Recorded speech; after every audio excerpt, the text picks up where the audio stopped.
Meus irmãos e irmãs, a paz do Senhor. Tudo bem com vocês? Família, tudo bem? Espero que sim. Vamos compartilhar mais uma vez o nosso devocional da AD Holinés, o nosso pão diário. Hoje é dia 5 de janeiro de 2025. Nós hoje vamos compartilhar um texto desse pão diário que diz um abrigo aconchegante. O escritor do devocional disse que as andorinhas de barranca tinham dificuldade para construir os seus próprios ninhos quando elas retornam de inverno. Então outras pessoas eram quem estavam construindo esses ninhos para essas andorinhas de barranco quando elas retornavam do inverno. Assim também somos nós. Nós somos dependentes de alguém que faça para nós o nosso ninho e a nossa morada eterna. E alguém já preparou isso para nós. Quem? Jesus. A Bíblia diz no livro de João, capítulo de número 14 e o versículo de número 2: eu vou para o Pai, vou preparar um lugar e virei outra vez para levar você para morar onde eu estiver, estejais vós também. Vamos para a Bíblia? A leitura hoje do nosso devocional está registrada no livro de Gênesis, capítulo de número 15, capítulo de número 13, 14 e 15. E também no Evangelho de Mateus, capítulo de número 5. Vamos compartilhar Gênesis, capítulo de número 15, capítulo de número 13. Capítulo de número 13, versículo de número 1, nós vamos ver como Abraão enriqueceu, como Deus enriqueceu Abraão. Geralmente, quando nós lemos a palavra de Deus, as pessoas dizem, a Bíblia conta a história de Abraão, conta a história de Jó, conta a história de Isaac, conta a história de Jacó. Não. A Bíblia Sagrada é um livro que conta a história de Deus. Então, quando você lê esse texto, você vai ler sempre da seguinte maneira: como Deus abençoou Abraão, como Deus abençoou Jacó, como Deus abençoou Isaac. Então, nesse texto bíblico, nós aprendemos aqui como Deus enriqueceu a vida desse homem chamado Abraão. E no versículo de número 5, nós já encontramos que o sobrinho dele, Ló, também foi abençoado, ficou rico ao lado de Abraão. Aí aqui eu entendo alguns princípios. Anda com sábio, você vai ser sábio com ele. Anda com um tolo, você vai ser tão tolo quanto ele. Anda com pessoas boas, que você vai ser tão melhor quanto ela. Anda com pessoas ricas, que você estará propenso também a ser tão abençoado quanto ela.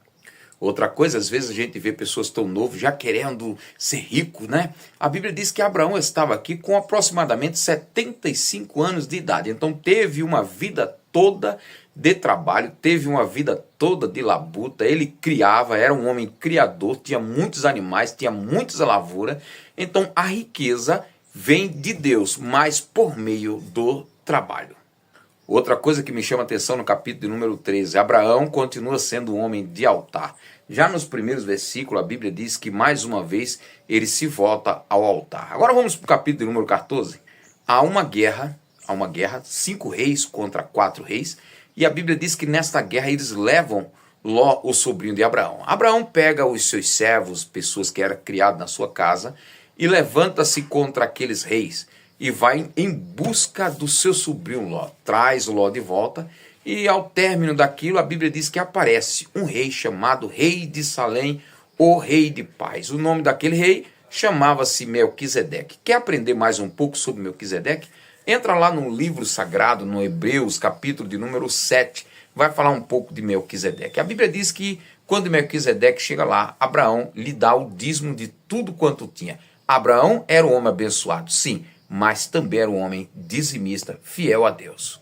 No livro de Gênesis, capítulo de número 15, Deus se apresenta para Abraão e faz-lhes promessas tremendas. Disse a Abraão: eu vou ser o seu escudo, eu sou tua proteção, não tenha medo. E o capítulo de número 15 termina com Abraão mais uma vez em um altar. E o que me chama a atenção no capítulo de número 15, versículo de número 6, é que Abraão recebe uma promessa de Deus que Abraão seria pai de uma criança, seria pai de um filho. E a Bíblia diz que Abraão creu em Deus e isso foi lhe imputado como justiça. Essa fé dele, pela idade que ele tinha, e ser um pai de uma criança que sairia da sua própria entranha, tinha que ter fé mesmo, 75 anos, e a Bíblia diz que esse ato de fé fez com que Deus creditasse a ele como o pai da nossa fé. Nós temos fé, por causa de Abraão, que ele creu. Aí nós chegamos no livro de Mateus, capítulo de número 5, ali Jesus fala sobre as bem-aventuranças. E bem-aventurança, eu não quero nem tocar nesse assunto, né? São muitas bem-aventuranças, glória a Deus, mas tem um assunto que me chamou a atenção. O texto diz: vós sois o sal da terra e a luz do mundo. Tem muito sal que estão se tornando insípido, e tem muita luz que não estão brilhando mais. Aí a minha pergunta é: como você está como sal? Muito salgado a ponto de alguém colocar na comida e ficar tempero tão forte que vai jogar fora porque estragou a comida? Ou você está equilibrado? Como é que está a tua luz? Brilhando? Fica essa dica para nós. Finalizando, há um versículo aí que diz que a ira, só em você se irar contra alguém, é como se fosse um assassinato. Então tenha cuidado. Não deixe o sol se pôr sobre a sua ira. Um grande abraço, Deus abençoe. Amanhã estaremos aqui novamente.